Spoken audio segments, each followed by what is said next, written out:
अस्सलाम वालेकुम। Alchemist online में आप लोगों का वेलकम है। डियर व्यूवर्स, कल का जो हमारा प्रीवियस लेक्चर था उसका लिंक मैं आई कार्ड में दे दूंगी। इस प्रीवियस लेक्चर में हमने पढ़ा था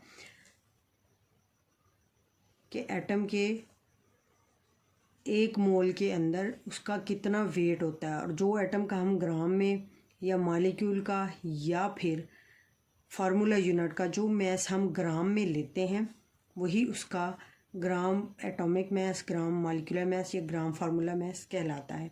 अब हम इस कॉन्सेप्ट को और एलेबरेट करेंगे। आज हम एक नया कॉन्सेप्ट पढ़ेंगे और फिर उससे ताल्लुक़ देखेंगे। एवोगैड्रो नंबर एंड मोल, ये दो चीज़ें आज हम नहीं पढ़ने जा रहे हैं। सब्सटेंस जिसको उर्दू में शय भी बोलते हैं। सब्सटेंस तीन तरह की चीज़ों से बनते हैं, या तो एटम्स या मॉलिक्यूल्स या फार्मूला यूनिट्स। ये तीन तरह की चीज़ें मिलकर सब्सटेंस बनाती हैं। अब इन सब्सटेंस के अंदर कितने पार्टिकल्स होते हैं उनको काउंट करना तो पॉसिबल नहीं है, क्योंकि एटम भी बहुत स्मॉलेस्ट पार्टिकल हैं, सेम मॉलिक्यूल भी स्मॉलेस्ट पार्टिकल हैं, फार्मूला यूनिट्स भी स्मॉलेस्ट पार्टिकल होते हैं। तो इनको हम काउंट कैसे करें? इसको काउंट करने के लिए एक जो म्यार, जो स्टेटस या कह लें कि जो नंबर ऑफ पार्टिकल्स का एक सिस्टम लाया गया, उसको एवोगैड्रोज नंबर बोलते हैं। अब ये एवोगैड्रोज नंबर क्या है, इसको पढ़ने से पहले थोड़ा सा अगर आप अपने बेसिक नॉलेज की तरफ जाएं तो हम देखते हैं कि जब हम किसी भी एक डज़न चीज़ की बात करते हैं, कोई भी चीज़ हो, बेशक वो पेंसिल्स हों, कोई फ्रूट हो, किसी भी चीज़ की क्वांटिटी, एक डज़न का लफ्ज़ जब इस्तेमाल किया जाता है तो वो बराबर होता है 12 यूनिट्स के। यानी किसी चीज़ की एक डज़न, उसके 12, उसके अंदर उसकी क्वांटिटी 12 होगी, उसका नंबर 12 होगा, अंदर 12 पेंसिल्स होगी। इसी तरह से एवोगैड्रो नंबर, ये एवोगैड्रोज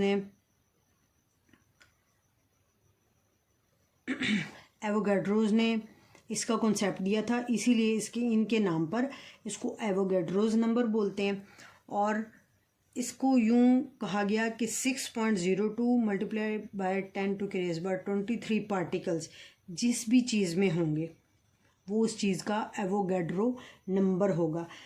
जिस तरह से आज हमें सबको पता है कि एक डज़न बराबर होती है 12 के, एक डज़न के अंदर 12 चीज़ें होती हैं। इसी तरह से एवोगैड्रो नंबर उसकी ये वैल्यू थी जो हमें दी गई, और यही उसके बाद हर कैलकुलेशन में, हर न्यूमेरिकल प्रॉब्लम्स में एवोगैड्रो नंबर को ये वैल्यू के साथ फिक्स कर दिया गया कि एवोगैड्रो नंबर इक्वल होता है 6.02 ज़रब 10 की ताकत 23 पार्टिकल्स के। किस पार्टिकल से मुराद किसी भी चीज़ के पार्टिकल। अगर एटम्स होंगे तो इतने एटम्स का एवोगैड्रो नंबर होगा, अगर मॉलिक्यूल्स होंगे तो उसके अंदर इतने मॉलिक्यूल होंगे तो वो एवोगैड्रो नंबर होगा, अगर यूनिट्स होंगे तो उसके अंदर 6.02 ज़रब 10 की ताकत 23 फार्मूला यूनिट्स होते हैं, तो वो उसका एक एवोगैड्रो नंबर के बराबर आते हैं। किसी सब्सटेंस के अंदर अगर 6.02 ज़रब 10 की ताकत 23 नंबर हों एटम्स के, मॉलिक्यूल्स के या फार्मूला यूनिट्स के, वो उस सब्सटेंस का एक मोल होगा। बिल्कुल इसी तरह से जिस तरह एक डज़न किसी चीज़ का बराबर होता है, उसी चीज़ की 12 तादाद के बराबर होता है। इसी तरह से किस एटम होंगे, अगर कोई चीज़ एटम से मिलकर बनी है तो उसके अंदर इतने एटम होंगे तो वो एक मोल होगा। अगर कोई चीज़ मॉलिक्यूल से बनी है तो उसके अंदर इतने मॉलिक्यूल्स होंगे तो हम कहेंगे कि उस चीज़ के मॉलिक्यूल का एक मोल है। अगर कोई सब्सटेंस फार्मूला यूनिट, जैसे कि आयनिक कंपाउंड फार्मूला यूनिट के बने होते हैं, फार्मूला यूनिट के बने हों, तो अगर फार्मूला यूनिट की वैल्यू 6.02 ज़रब 10 की ताकत 23 होगी तो हम कहेंगे कि उस चीज़ का, जिस भी चीज़ का फार्मूला यूनिट हम स्टडी कर रहे हैं वो उसके फार्मूला यूनिट एक मोल है।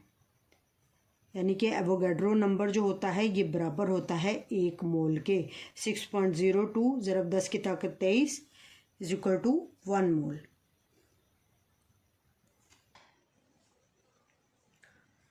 इस कॉन्सेप्ट को मज़ीद समझने के लिए कुछ एग्जांपल्स देखते हैं। कार्बन एटम्स की बात करें तो कार्बन एटम्स की अगर तादाद इतनी हो 6.02 ज़रब 10 की ताकत 23 इतने एटम हों कार्बन के तो वो कार्बन का 1 मोल होगा। अगर मॉलिक्यूल्स की बात करें तो पानी के मॉलिक्यूल की तादाद 6.02 ज़रब 10 की ताकत 23 इतने मॉलिक्यूल हों पानी के तो ये बराबर होते हैं पानी के 1 मोल के। 6.02 ज़रब 10 की ताकत 23 ये फार्मूला यूनिट्स हों सोडियम क्लोराइड के, क्योंकि सोडियम क्लोराइड एक आयनिक कंपाउंड है इसलिए हमने इसको फार्मूला यूनिट के तौर पे लिखा है। सोडियम क्लोराइड के फार्मूला यूनिट की वैल्यू अगर एवोगाड्रो नंबर्स के बराबर हो तो ये सोडियम का 1 मोल कहलाएगा। अब मॉलिक्यूलर और आयनिक कंपाउंड के लिए इस कॉन्सेप्ट को थोड़ा और एक्सप्लेन करके और जो इसका है एलैबोरेटेड वे में देखते हैं। पानी जो होता है ये मॉलिक्यूलर फॉर्म में होता है, तो पानी के एक मॉलिक्यूल के अंदर अगर हम एटम की बात करें तो कैसे हम कहेंगे 1 मोल है ना पानी का। इसका मतलब अगर हम पानी का फार्मूला देखें तो इसमें एज ए होल हाइड्रोजन के 2 एटम हैं, ऑक्सीजन का 1 एटम है, लेकिन 1 मोल हमें ये कह रहा है कि 1 मोल का मतलब है कि इसके अंदर एटम की तादाद भी 1 मोल के नंबर के बराबर होगी। 2 हाइड्रोजन है तो इसके अगर 1 मोल में पानी के 1 मोल में 2 हाइड्रोजन हैं तो 2 को ज़रब देंगे एवोगाड्रो नंबर से, ये एटम की तादाद होगी जो पानी के 1 मॉलिक्यूल में होंगे, लेकिन एटम कौन से हाइड्रोजन एटम, प्लस इसमें ऑक्सीजन भी है, ऑक्सीजन 1 है। 1 होने की वजह से ऑक्सीजन पानी के 1 मोल में ऑक्सीजन के जो पार्टिकल्स होंगे जो एटम्स होंगे उनकी तादाद एवोगाड्रो नंबर के बराबर होगी।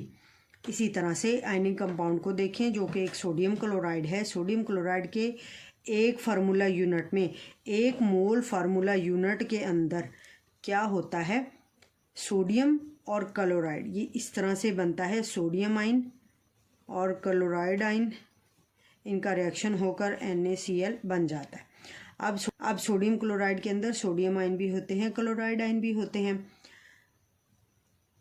1 मोल की बात करें तो इन चीज़ों का मोल भी 1 ही होगा, क्योंकि 1 मोल इनका मिलता है तो 1 मोल सोडियम क्लोराइड का बनता है।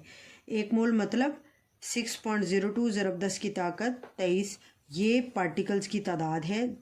कौन से पार्टिकल, सोडियम आयन के जो सोडियम क्लोराइड के 1 मोल के फार्मूला यूनिट में मौजूद होते हैं, प्लस सोडियम के साथ साथ सोडियम क्लोराइड में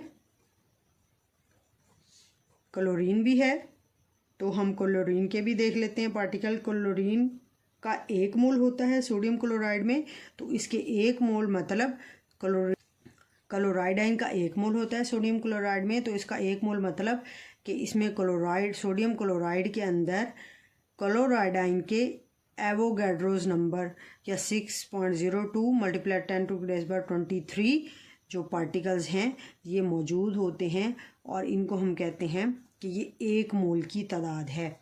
1 मोल इस वैल्यू के बराबर होता है, इसीलिए हम मोल और नंबर ऑफ पार्टिकल्स इनको इस तरह से कंपेयर करते हैं।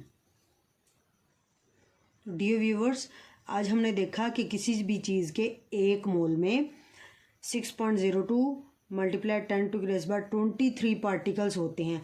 आया वो चीज़ एटम होगी तो उसके अंदर एटम्स इतने होंगे, वो चीज़ मॉलिक्यूल होगी तो उसके अंदर मॉलिक्यूल्स इतने होंगे, कोई फार्मूला यूनिट होता है तो उस फार्मूला यूनिट के अंदर जो पार्टिकल होंगे उनकी तादाद को भी हम एवोगाड्रो नंबर से ही रिप्रेजेंट करेंगे। और एवोगाड्रो नंबर क्या है, बिल्कुल ऐसे जैसे 1 दर्जन का मतलब हम लिखते हैं कि 12 तादाद होती है किसी भी चीज़ की, 1 दर्जन में उस चीज़ के 12 यूनिट्स होते हैं। इसी तरह से किसी चीज़ के एवोगाड्रो नंबर का जब हम कॉन्सेप्ट देखते हैं तो किसी चीज़ के एवोगाड्रो नंबर में पार्टिकल्स की जो तादाद होती है वो 6.02 मल्टीप्लाई बाय 10⁻23 होती है। आज का लेक्चर यहीं तक था। अपना ख्याल रखें। अल्लाह हाफिज़।